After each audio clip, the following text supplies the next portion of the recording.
আসসালামু আলাইকুম। আমি মোহাম্মদ শাকিরুর রহমান, প্রভাষক, হিসাব বিজ্ঞান বিভাগ, হাজী মিসর আলী বিশ্ববিদ্যালয়, কলেজ। আজকের আমাদের অনলাইন ক্লাস সাবজেক্ট হচ্ছে অ্যাকাউন্টিং থিওরি। অ্যাকাউন্টিং থিওরি বিবি অনার্স ফোর্থ ইয়ারের একটা সাবজেক্ট। তো অ্যাকাউন্টিং থিওরির ফেয়ার ভ্যালু মেজারমেন্ট 13 চ্যাপ্টারটা আজকে আমরা আলোচনা করতে যাচ্ছি। তো প্রথমে আমরা একটা প্রবলেম এখানে সেট করা হয়েছে। তো প্রবলেমটা আমরা পড়তেছি। The following information is given Euro Cola company, অর্থাৎ ইউরোকোলা কোম্পানির ইনফরমেশন দেওয়া আছে। কি দেওয়া আছে একটু দেখি।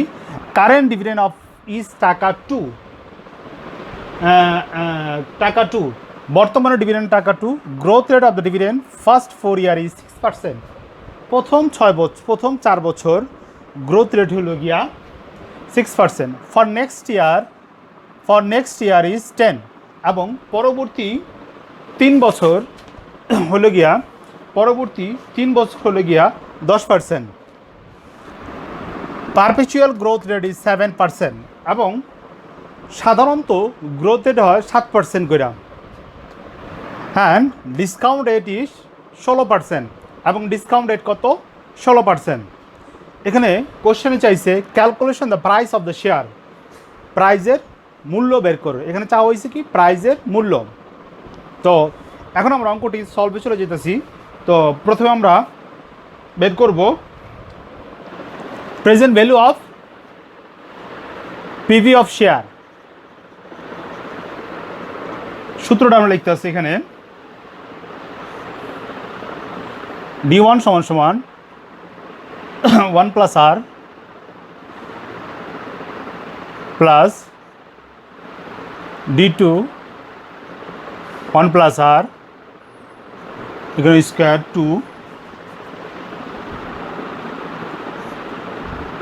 D3 1 plus r 3 plus D4 1 plus r power 4 plus D5 1 plus r power 5 plus D6 1 plus r power 6 plus D7 1 plus r power 7 plus market value of share, sorry present value of the share. আর কেউ সময় মার্কেটের price কত থাকবে শেয়ারের দাম? 1 plus আর divide by power 7।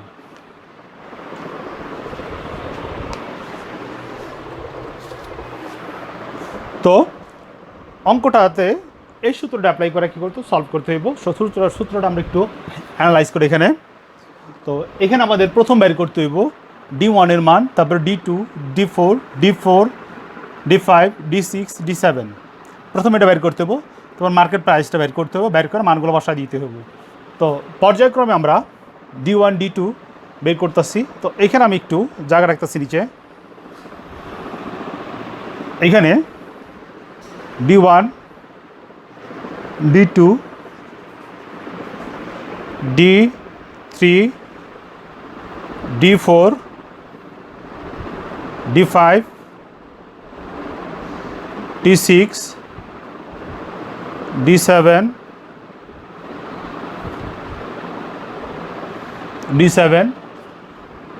এবং MB সমান এটা লিখলাম মানগুলা। আমরা যে এখানে বের করব একটা এখানে লিখে ফেলাম। তো প্রথম আমরা বের করব, এখন আমরা করতেছি ওয়ার্কিংস। কি ওয়ার্কিংস, আমরা এই অংশটুকু তো ওয়ার্কিংস দেখাবো। তো প্রথম আমরা বের করব D1। তো আমরা জানি D1 সমান সমান DO 1 প্লাস G। তো 1 প্লাস G। তো DO সমান সমান এখানে DO সমান সমান ডিভিডেন্ড। তো বর্তমান বছরের ডিভিডেন্ড কত? এখানে বর্তমান বছরের ডিভিডেন্ড হলো 2 টাকা। কারেন্ট ইয়ার ডিভিডেন্ড এটা হলো আমাদের ডিও, এটা আমাদের কি ডিও, ডিও সমান সমান ডিভিডেন্ড, ডিও সমান সমান ডিভিডেন্ড। তো আমরা কত এখানে পেলাম 2 টাকা। 1 প্লাস জি গ্রোথ রেট, প্রথম 4 বছর অঙ্কে বলা হয়েছে গ্রোথ রেট কত 4%, প্রথম গ্রোথ রেট হচ্ছে 6%, প্রথম 4 বছর গ্রোথ রেট হতেছে 6%। তো যেহেতু প্রথম 4 বছরের মধ্যে পড়ে, তো আমরা পার্সেন্টেজ সরাসরি লিখলাম 0.06। তো এটা যদি আমরা ক্যালকুলেশন করি, ক্যালকুলেশন করলে হইব এখানে 2 গুণ 1.06 সমান সমান করলে হয় 2.12। এটা আমাদের বলো D1। তো D1টা আমরা এখানে লেখা ফেলাই 2.12।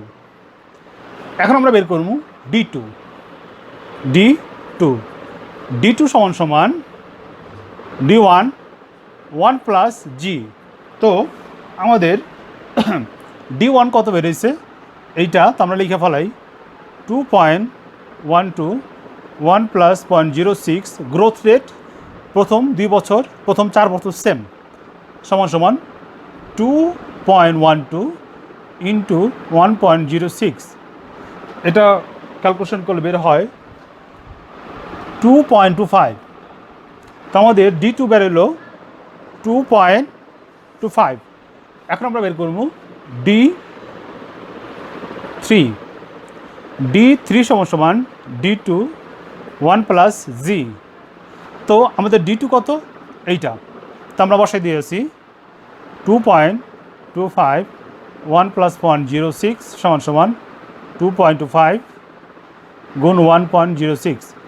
এটা যদি গুণ করি ক্যালকুলেশন আমাদের হয় 2.39। এটা ক্যালকুলেশন করলে আমাদের 2.39 হয়। এখন আমরা বের করব D4, D4 সমান সমান D3 1 প্লাস জি।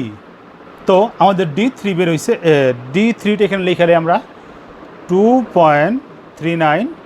তো আমাদের D3 বের হয়েছে এটা 2.39 1 প্লাস 0.06 সমান সমান 2.39 ইন্টু 1.06 সমান সমান ক্যালকুলেশন করলে এখানে হয় 2.53। এটা আমাদের বের হলো D4, D4 কত বললো 2.53। এখন আমরা বের করুন D5 সমান সমান D5 সমান সমান D4 1 প্লাস জি সমান সমান এখানে D5 সমান সমান 2.53 1 প্লাস, এখানে গ্রোথ রেট প্রথম 4 বছর, প্রথম 4 বছর গ্রোথ রেট কত 6%। তো আমরা এটা অ্যাপ্লাই করে ফেলাইছি। কোশ্চেন আমরা এটা আবার যাই, ফর নেক্সট 3 ইয়ার 10% এবং পরবর্তী 3 বছরের জন্য 10%। এখানে কী হবে 0.1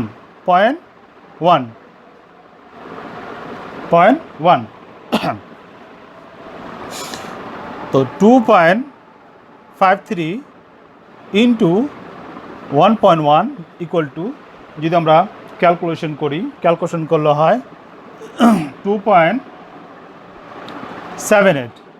এখন আমরা বের করব D6, D6 সমান সমান D5,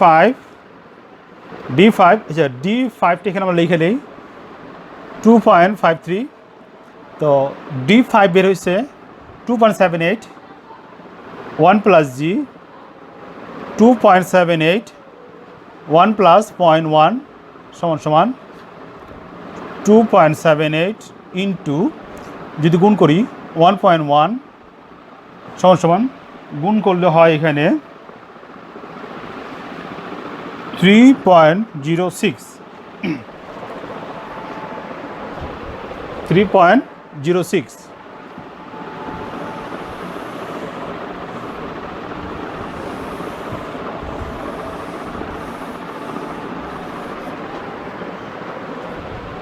এখন আমরা বের করব D7, D7 এখানে হলো গিয়া D6 1 প্লাস জি, এখানে D6 বেরোলো 3.06, D6 বেরোছে 3.06,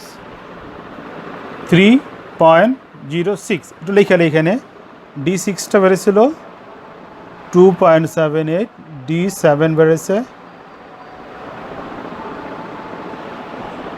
D7টা আমরা ক্যালকুলেশন করতেছি 1 প্লাস 0.1 সমান 3.06 ইন্টু 1.1 ক্যালকুলেশন করে D7 বাড়ায় 3.37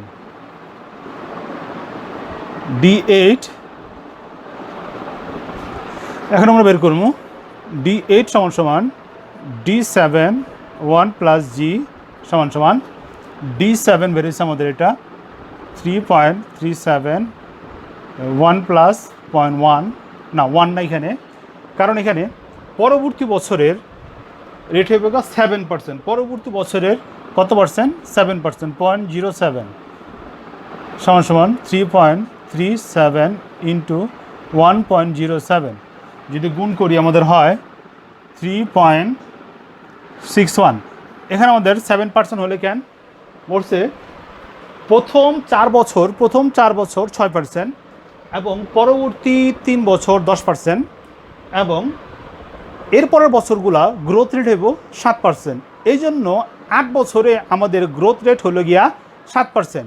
তো আমরা অঙ্কের D1, D2, D3, D4, D5, D6, D7 এগুলো আমরা বের করে ফেলালাম এবং এখানে আমরা লেখা রাখছি এখানে 3.61 এগুলো আমরা লিখলাম। তো এগুলো আমরা এখন মুছে ফেলাইতেছি।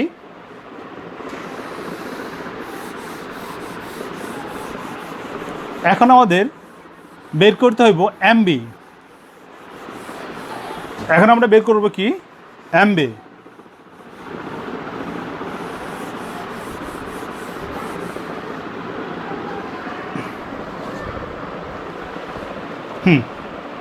এখন আমরা বের করব এমবি।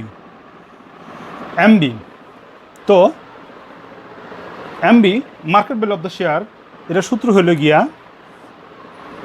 P7 1 plus R/7। তো এখানে আমাদের বের করতে হইব P7 সমান D8 1 plus D8 cost of equity minus G growth rate সমান D8 আমাদের দেওয়া আছে 3.61, কস্ট অফ ইকুইটি অর্থাৎ ডিসকাউন্টেড দেওয়া আছে কত 16%। তো আমরা বসাই দিলাম 0.16 মাইনাস গ্রোথ রেট কত 7%, কত 0.07, কারণ এটা 7 বছরের। তো আমরা এখানে ক্যালকুলেশন যদি আমরা করি, ক্যালকুলেশন করলে এখানে আমাদের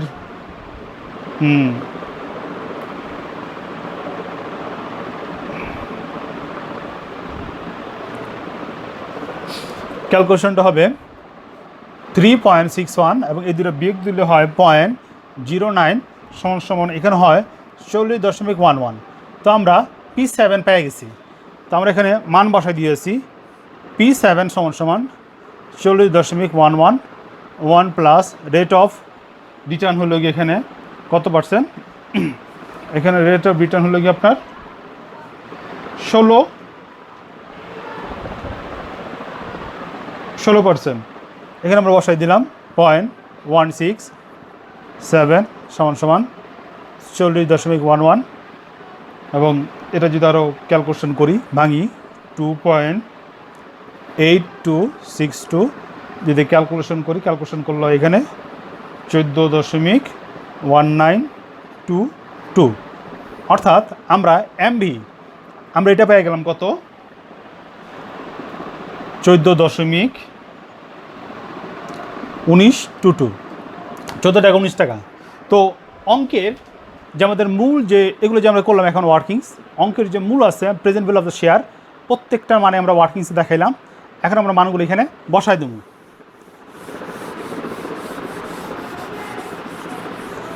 এখন আমরা মানগুলো আমরা বসাইতেছি দেখে দেখা। এখানে সমান আমরা এখান থেকে শুরু করলাম, এখানে সমান এখানে D1 সমান 2.12 1 প্লাস আর সমান সমান হলো গিয়া 16% 0.16 রেট অফ রিটার্ন। এখানে 1 প্লাস D2 হইল গিয়ে আমাদের 2.25, 1 প্লাস 16 এখানে 2 স্কোয়ার প্লাস D3 হইল গিয়া 2.39, 1 প্লাস 0.16 এখানে কিউব প্লাস D4 সমান সমান 2.53, 1 প্লাস 0.16 বাই 4 D4 পর্যন্ত হইল। D5 এখানে D5 হইল গিয়া 2.53, 1 plus 0.16 equal to 5 plus D6 হইল গিয়া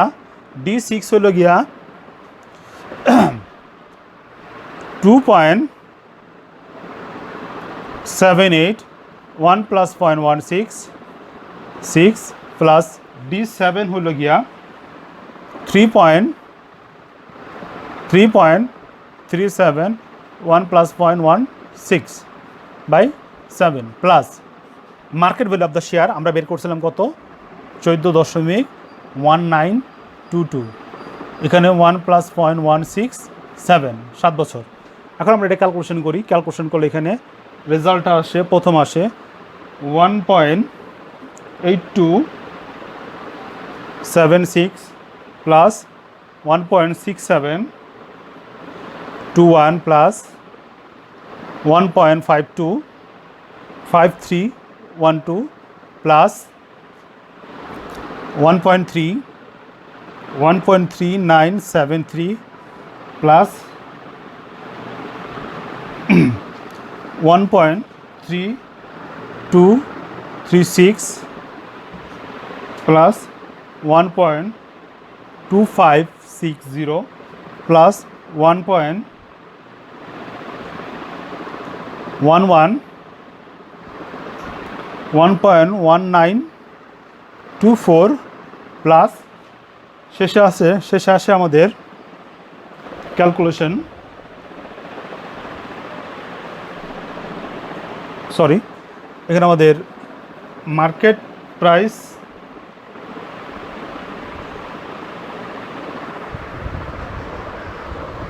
তো এখানে আমাদের market price of the share ছিল 40.11, market price of the share ছিল 40.11। তো এখন আমরা